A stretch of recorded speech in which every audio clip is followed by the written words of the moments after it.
So silence your cell phones, hold your applause, and tune into the truth.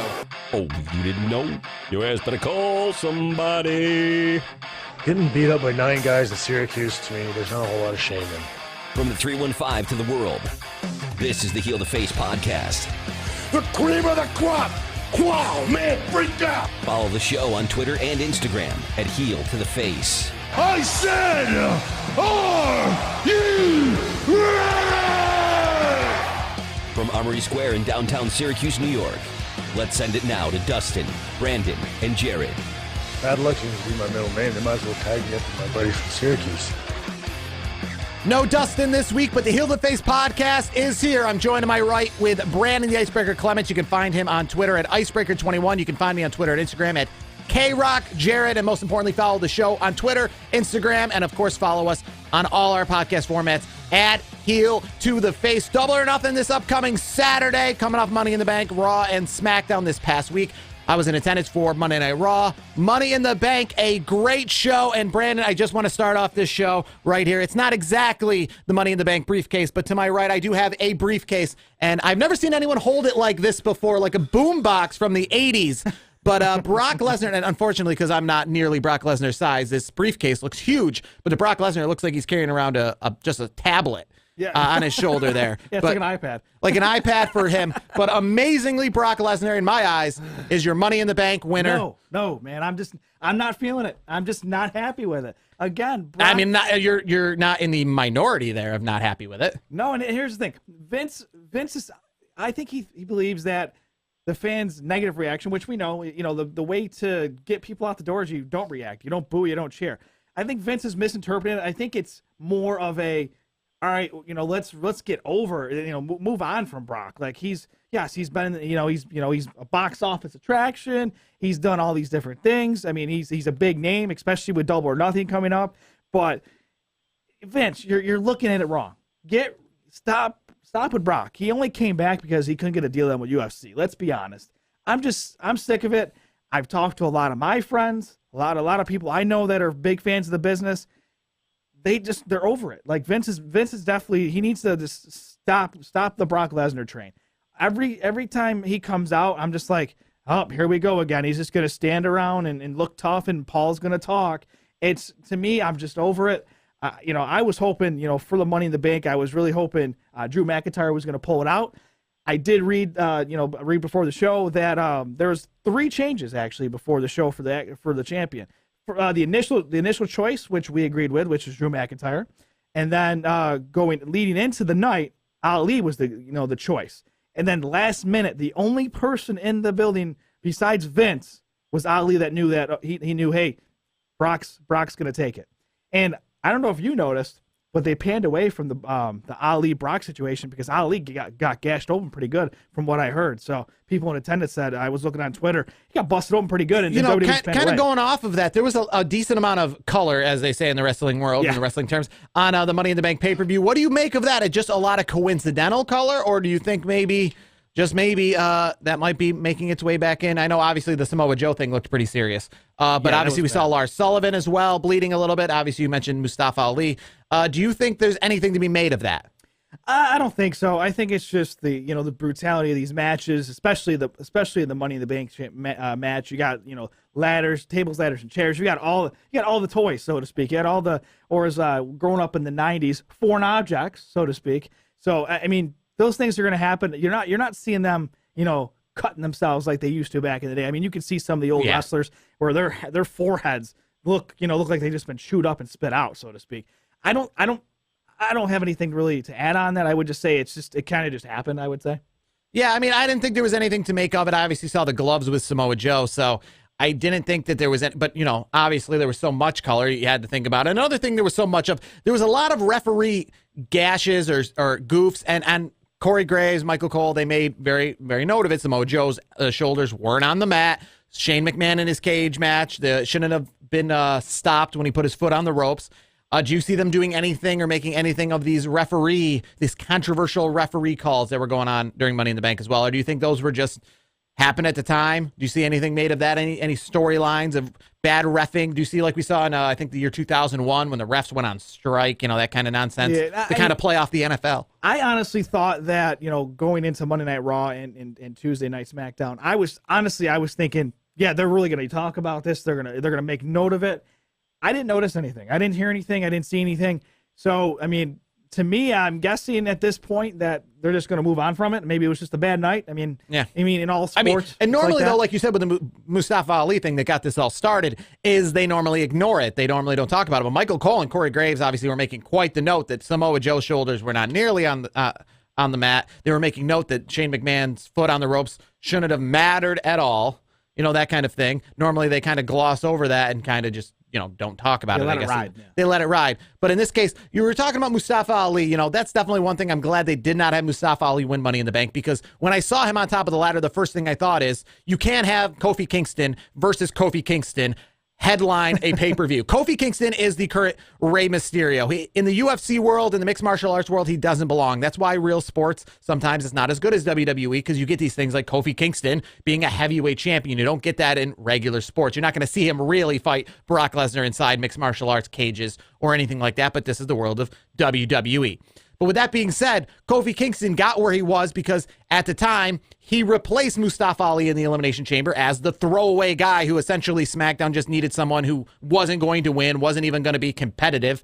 And Mustafa Ali was looking decent heading into the Elimination Chamber, but definitely didn't look like he was on track to be heavyweight champion. He got hurt, was replaced by Kofi Kingston at the last minute as another throwaway guy. So I just can't see, with the ratings going down with AEW coming up this weekend, Mustafa Ali versus Kofi Kingston for a world championship match. You can't have that. Rey Mysterio, he was fighting Batista. He was fighting Mark Henry. Rey Mysterio versus another Rey Mysterio. You didn't see that back in the day. We didn't have Rey Mysterio versus Sin Cara for the belt. We had Rey Mysterio versus Randy Orton. It's got to be David versus Goliath, so to speak. Exactly. Something like that. So we can't have Kofi Kingston versus, another Kofi Kingston. So I'm glad Mustafa Ali essentially didn't win the Money in the Bank. And clearly, whether you like Brock Lesnar or not, you got to know that even as booed and as hated as he is, he's a little more money than Mustafa Ali would be. Yes, with here's the briefcase. thing. You know this. You wouldn't have been tuning in to Monday Night Raw. I wouldn't have been waiting for Monday Night Raw to kick off to watch Mustafa Ali's music hit. Not necessarily. I'm you know this. I'm very vocal. I've said it on multiple shows. I've talked to a lot of my friends about it. Brock Lesnar, I'm done with him. I'm over it. But you are right. I agree, especially with Double or Nothing right around the corner here. You got to have money in the big, in the big titles. You got to have, in this case, if I had to go Ali or Brock, it pains me to say this, but I'm going with Brock. It sucks to say that. It hurts me to say that, but Brock's the guy to go with in this situation. I personally would have gone to Drew McIntyre. I think Drew McIntyre has been doing a hell of a job. I think he's money at this point. I think his gimmick is pretty good.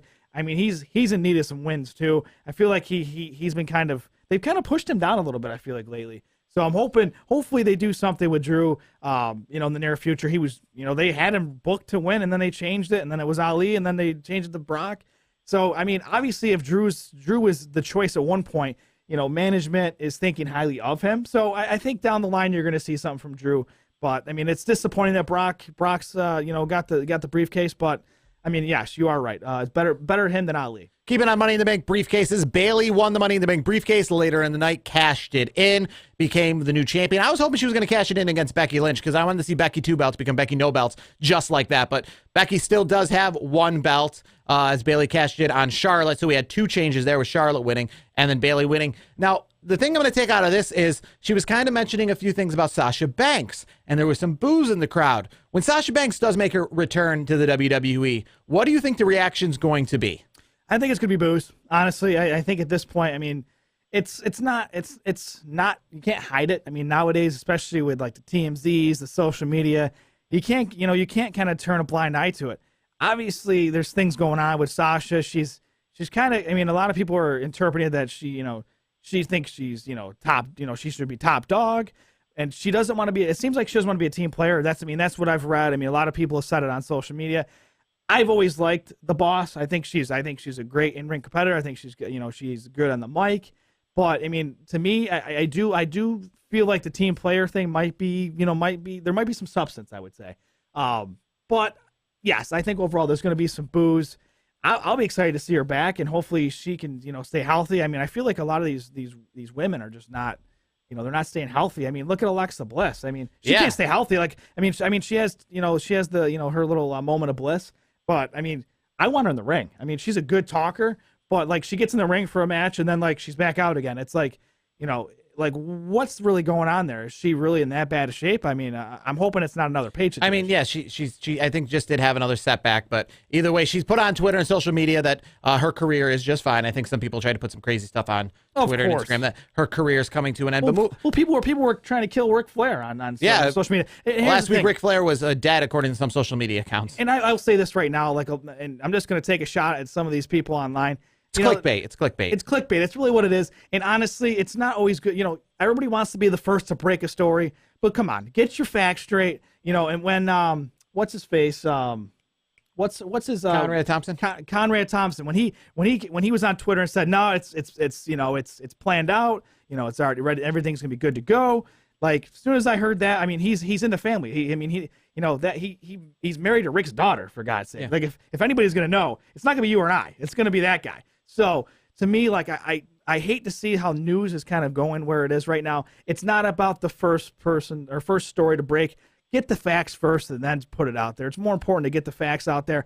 It made me nervous for a second because I was we were all texting and like Dustin's like, hey, I don't know, man. I mean, there's people saying this and that about Rick, and then made me feel better when I saw Conrad come out and make a statement saying, hey, no, it's planned.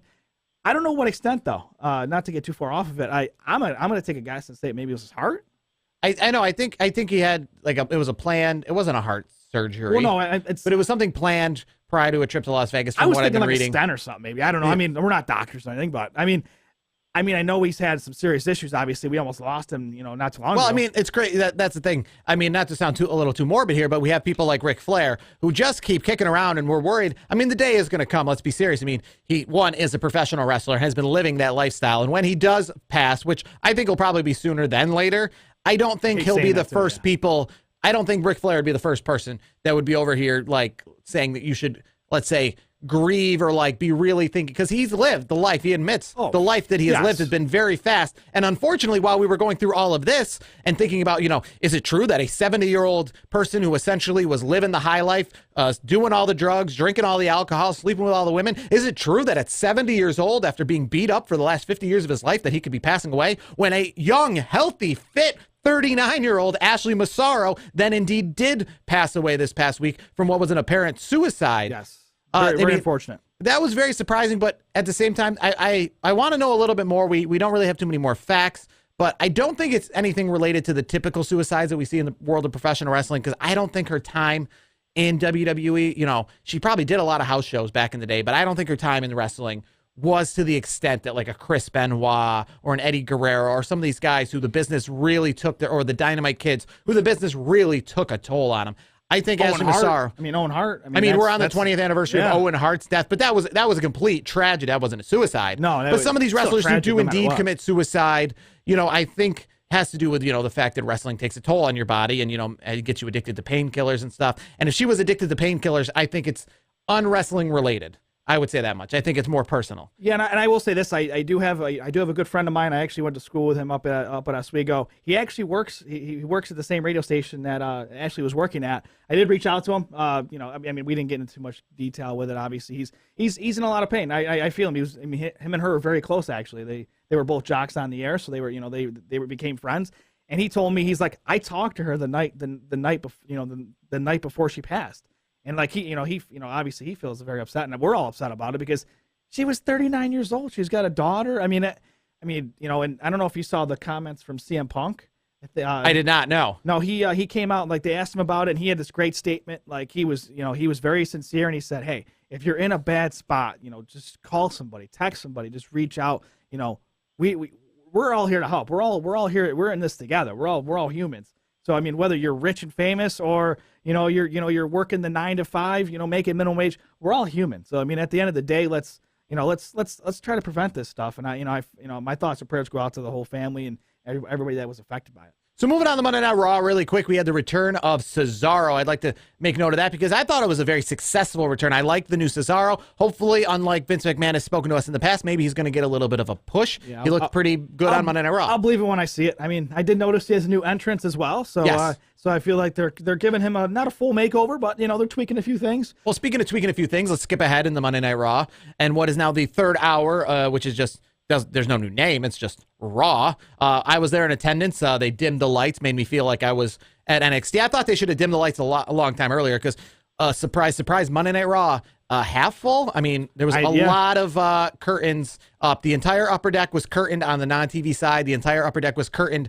on the end side. Where the WrestleMania sign hangs, whatever, the end zone, I like to call it. But that was completely curtained off. But either way, they dimmed the lights. What do you make of this? What is the idea? I didn't really. They just changed up the. They didn't change up the video board other than they just put the Raw graphic. They just dimmed it. I mean, I saw a little more black and white imagery. I think they're trying. What's the idea here? I don't know. I think they're just trying to push something. Maybe a little extra flavor. I like the idea. I just didn't think there was anything of it. Speaking of ideas, what did you think of the new 24/7? So that's what kicked off the third hour, the 24/7 belt, aka the TVPG hardcore belt.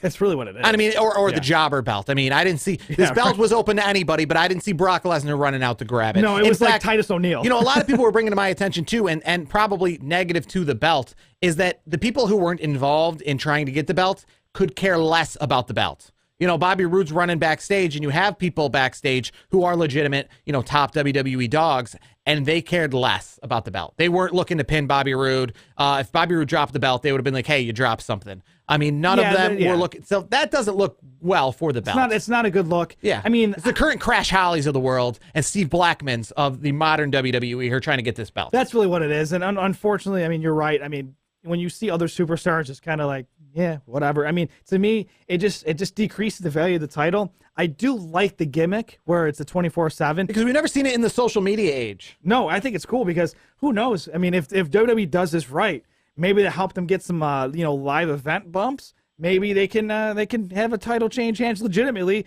at a live event. We've seen that happen before. I mean, as you've seen, another show was canceled, another live event. I think they're going to do away with Mondays. I think that's what I've been reading online. They're going to do away with Monday live events. They've canceled another event. I forget where it was exactly, but I was reading it before the show. Once again, I mean, it's the attendance across the board, whether it's TV, Raw, SmackDown, pay-per-views, live events themselves. The attendance hasn't been great. And here's the thing: there's a new dog in town. AEW has got this new pay-per-view coming out here. Now, speaking of, let's just move on. I think we've talked, enough about WWE and all that good stuff. But I will mention one thing: WWE 24/7 belt. Do you think that's the last design of the belt? Do you think in the upcoming weeks, maybe even next week, we see a new belt? Not a great reaction to the belt. Do you see Monday Night Raw or in the future weeks? No, a new look of this belt. I don't think so. I think they made a big unveil about it. I think they're gonna leave it the way it is for now. Maybe over time they might change it. Maybe when somebody with a big name holds on to it, maybe makes it their own, like kind of how John Cena had the spinner belt. I mean, maybe something like that. But honestly, I don't see anything going on with that. Now, before we get to AEW, there was one notable return this week.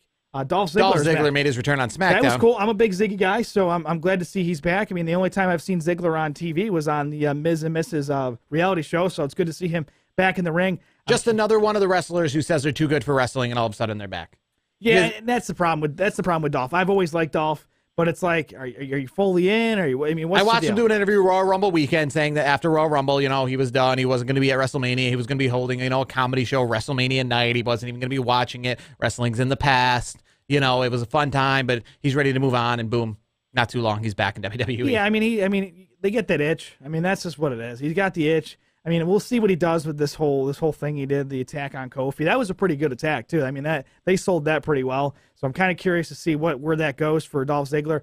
I mean, they've obviously paid him a decent amount of money. I mean, I think he's making close to top guy money, I believe. So I'm thinking, they're gonna push Ziggler a little bit. I'd like to see, Ziggler's, the Drew McIntyre's of the world maybe get some more run. I guess we'll see what happens. But moving on to AEW. I mean, this pay-per-view is gonna be sick. Here's the question I guess I have, and it's a greater question than this pay-per-view, Double or Nothing from Las Vegas at the MGM Grand Arena. The last wrestling event I think that was held at the MGM Grand that was of big note was I think WCW used to hold their Halloween Havocs there. I don't know why WWE never ran the MGM Grand. It's big enough. I mean, it's held the Pacquiao-Mayweather fight. It holds about 16,000 people. But they would normally run the UNLV Arena, which is the Thomas and Mack Center, and then recently the T-Mobile Arena. I don't know if that's just because of the fact that they want to stay and go to more family-friendly areas, meaning, casinos aren't the greatest to bring your family. If you go to a standalone arena like the Thomas and Mack Center and you live in Las Vegas, you're not having to go on the Strip. I mean, the Las Vegas minor league baseball team is a good example of that. They just built a brand new stadium. They built it off the Las Vegas Strip, far away in Summerlin, which is a neighborhood, because they were thinking, the people who live in Las Vegas and their kids, they don't want to have to bring them down to the Strip, to go. They want to go in a more residential area to go to a minor league game because that's who they're marketing to. So WWE essentially wants to get more of the Las Vegas residents to bring their families off the Strip, not right inside of a casino, having to bring them, right past all the gaming and all the burlesque and all the sin that is Las Vegas, but it's at the MGM Garden Arena this week. Now, the question that I have is greater than the pay-per-view, I guess. And I had a great long talk with a friend this past week, and we were talking about AEW and the impact that it can have. And I guess my question is, what is going to set Impact apart? Or AEW, what is going to set AEW apart from Impact and TNA? Because if you forget, it wasn't long ago, but it was a Monday night live against Monday Night Raw. TNA, Impact Wrestling, they had the TV network. Yes, I understand Spike TV isn't what TNT is, but Spike TV is still a big network. If it wasn't a big network, Monday Night Raw, the flagship show on WWE, wouldn't have been on it for years. Spike TV was a fledgling, growing network at that time, one that everybody had. You had Hulk Hogan, you had Sting, you had Kurt Angle, you had Mick Foley. Oh, but these guys are going to be younger. Oh, you want to say younger? Samoa Joe, AJ Styles, Petey Williams, Christopher Daniels. So they had everything. Impact Wrestling had the stars that would be the names you've heard of, but they had the top guys. AJ Styles, Samoa Joe, they were the Kenny Omegas and the Cody Rhodes of 2008. Those were the guys that I'm like, oh, I want them in WWE. I want that AJ Styles, Samoa Joe. That would headline them. That would be awesome if that headlined a WrestleMania, because those guys are actual good wrestlers. Those were the guys, people that liked wrestling wanted to see. Those were the Kenny Omegas. Those were the Young Bucks at the time. Those were the hottest commodities in wrestling that weren't WWE related, and they did nothing. They still exist, but they definitely, the competition with WWE went nowhere. What is going to set this apart? I guess my question is, what would you see at the pay-per-view on Saturday night that would make you think this is something legit? Honestly, I just want to see a good card overall. I think the matches are pretty good. We can go down the list. Kenny Omega, Chris Jericho. That's your headlining event. That's gonna earn a future title shot. Apparently, what I've heard is it's gonna be Kenny Omega versus Chris Jericho, and then they're having this 21-man battle royal. And I guess the winners, it might be like a semifinal kind of thing, are gonna face each other for a number one contendership down the line. But as of right now, I believe it's Kenny Omega versus Chris Jericho. The winner of that gets a title shot down the line. Jokingly, what would make, what would really get people's attention is if you bring in CM Punk. But that's totally kidding, of course. I don't think CM Punk's going to be anywhere. What surprise do you see them pulling out? They've got to pull out something. It's a $50 pay-per-view. Here's what's for gonna a happen. Company that we've never even seen before. I think you're going to see Jon Moxley there. I think the formerly known as Dean Ambrose, I think he's going to be in that Casino Battle Royale. I think he's going to be in that match. And you heard it here first, I think he wins the match. I think, if you want to make a statement, you bring in a former top guy in WWE, and then his debut, he wins the Royale. What better move than that? CM Punk obviously would be the first choice for a lot of fans, but formerly known as Dean Ambrose, Jon Moxley, I think that's not a bad move. I'm on board with that. And the thing that I will say is, you have a great brain trust. The Khan family's got a lot of money as well. I think the Rhodes family, obviously, Cody's father, the American Dream, he revolutionized the sports entertainment world. So he learned a lot from his father. I think he learned things to do and things not to do, and maybe he's going to have his own little spin on things. And to me, I think Cody's the right guy to kind of be the ring bearer of a new competition for WWE. I'm gonna tell you right now, if this pay-per-view is nothing short of spectacular, they didn't do their job. Well, here's the thing. Wrestle Kingdom every year is a spectacular pay-per-view. But unfortunately, New Japan Wrestling still is not going one-on-one against WWE. And they've even had people like Jim Ross, Jim Cornette, Kevin Kelly. They've had those guys announce. We've all watched Wrestle Kingdom. I mean, they get 30,000 people at it in Japan. When they come here, they get very good crowds when they come here. I guess the big test is, and this is what the biggest deal of all is, it's not what you can do once, because All In, that's where this all stemmed from. This all stemmed from All In, the All In event in Chicago, which, you know, I'm not trying to discount All In at all, but it was one event. It was heavily hyped. It was at not a big arena, to be honest with you. It was fit about 10, 11,000 people. It was outside Chicago in the suburbs. It wasn't at the United Center. It wasn't at Soldier Field, Wrigley Field, any of that stuff. And it was, like I said, one event. WWE, while we talk about the fact that their attendance is going down, the fact of the matter is on a Monday night and a Tuesday night, every single week, Christmas night, New Year's night, it doesn't matter. There will be 5,000 people in every city in the country, not Las Vegas, not New York, not Chicago, every city in the country.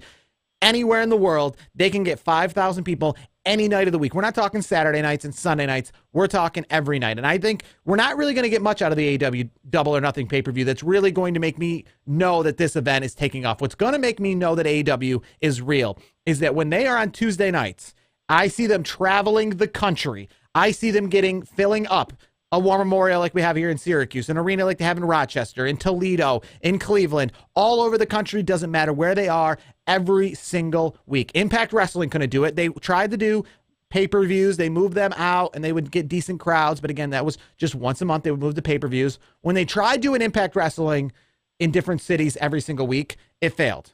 And that was, I think, so that to me is a big measuring stick. I mean, Impact can stay in the Impact zone and have that nice little safe zone of just the same 500 people every single week watching tapings of shows. But what the real proving ground is that if Impact Wrestling could travel the country and get 5,000 people on a Monday night, every Monday night somewhere, then that's legit. And if AEW can do that, then I'll be a believer. But that, I think, was Impact Wrestling's biggest downfall. Is they couldn't travel that well, and they still can't travel that well. Here's the thing. To add to your point, you know, the 5,000, that's great, but at the end of the day, you got to have revenue from TV. So to me, the most important number to me is the ratings. If you can, if you can put a solid number on the board, it might not be, you know, the 2 or 3 million that WWE has gotten for many years. I mean, obviously it's kind of been on decline, but they're still getting right around 2 million. If you can, you know, I don't know, maybe get 500,000, maybe a small portion, maybe $1 million. They're legit, man. I mean, I'm telling you right now, I have a lot of hopes for AEW. If it doesn't work, I hope in the end it helps WWE become, you know, better, because maybe they learn some things from AEW and say, all right, maybe we should incorporate that in our business. I mean, let's be honest. Wrestling, everybody kind of cheats off each other. Like, they see something from some independent thing. Oh, you know what? We're going to throw it on our show too, because you know what? It's a copycat business. You know, and you're trying different things to see what works. Some things work, some things don't. I will say this. I did, in addition to, you know, the ratings, I read, you know, that, you know, Cody and his group of people that are working on storylines and stuff, they already said they have at least 6 months to a year worth of content ready to go right off the bat. So they're ready to go. They're prepared. They're not like, all right, yeah, we're just going to take it week by week. They have 6 months to a year, you know, right then and there, ready to go. So, I mean, to me, honestly, I'm excited. I think they're going to do well. I can't say enough. I'm very, very excited for this. You know, and the one thing is it's going to be tough, and we're seeing it right now. There's no Hangman versus Pac or Neville or whatever you want to call a match at this upcoming pay-per-view, which was going to be one of the headlining match. I think it was the first match announced. From what I've been aware is it's a creative control issue. And, of course. And the problem is, and that's the thing with AEW, is everyone has their own creative control. So just like WCW, I mean, that was obviously their downfall, is giving everyone control over their character. And, well, obviously, if there's too many people having control over their character, I mean, everyone's going to be butting heads and things get pretty ridiculous. And that's what happened with WCW's downfall, or part of WCW's downfall, essentially. So AEW is going to have to work with that. I mean, I know that this sounds like a good idea. You know, everyone gets control. The problem is not everybody's a team player. And obviously that's why we're not going to have Hangman versus Pac at the very first event. So right then and there. Pac, Neville, that's how he's been, though. He was like that in WWE. He didn't want to be put over by Enzo, if you remember correctly. He doesn't want to be put over, it seems like. He's not a team player. I think if you have a little bit of input, I think it's a good thing. Like, let the powers that be, let some of the big wigs like Cody, We're just going to see how long this whole everyone's got total control, I how don't like long the- that lasts before you got to say, well, actually, hold on. I don't rein like it back a total little bit. control. I think there should be an open door communication. WWE doesn't do that unless you're like a Charlotte Flair, a big name like that, or a Brock Lesnar. Certain wrestlers get certain privileges in WWE. I think AEW, leaving, have the creative stuff in place, have control to a point, but also kind of leaving that door, open and say, hey, and what do they talk about what they're going to do for tonight or the following night or going forward. And, and maybe Neville, Pac, whatever you want to call him, if you would have left that door open a little bit and maybe you figure out a way to make it so he's happy, Hangman's happy, then you keep moving. So I think it's not, you don't want to have the door, wide open, but if you leave the door open a little bit so you're giving them not full control, but some input, some creative input, I think that's the way to do it. So I think we're going to probably throw it on social media, probably put it on Instagram, probably put it on Twitter. It's unrelated really to this show, but essentially, what do you see from this show? Well, I guess it's related to the show, but what outside of just, because we know it's going to be a good show wrestling-wise, I think there's got to be more to that because I've seen a lot of great wrestling shows. Wrestle Kingdom's a great example of that. It's every year. It's got people that we're seeing. We've got the Young Bucks. We've got Kenny Omega. We have great wrestling shows. G1 Supercard, Ring of Honor Supercard with Omega versus Rhodes a couple years ago. Great wrestling shows. But tomorrow night, Saturday night, $50 for this show. It's got a lot of hype, but just like, I think AEW, it's funny that Vince McMahon's starting up the XFL because this is kind of that. This is a something that no one's ever competed with. One thing has competed with the NFL. It was the USFL. It competed with the NFL in the 80s up until it decided to be greedy and go right up against the NFL and put their games in the same season. And that's when that failed. And since then, we've had nothing come close to it since. Yeah, no. AEW is not going against WWE right away. They're going on Tuesday nights when they start originally on TNT, that kind of thing. So they have a shot, but the only thing that's ever competed with WWE was WCW. There's only been one competitor ever. It went out eventually, but either way, WCW was a strong competitor. What's going to make this essentially the next WCW? There's only been one WWE competitor. There's only been one in history. What's going to make this number two? That's, I guess, the big question. Yeah, I think that is the huge question. That's the $1 million question, so to speak.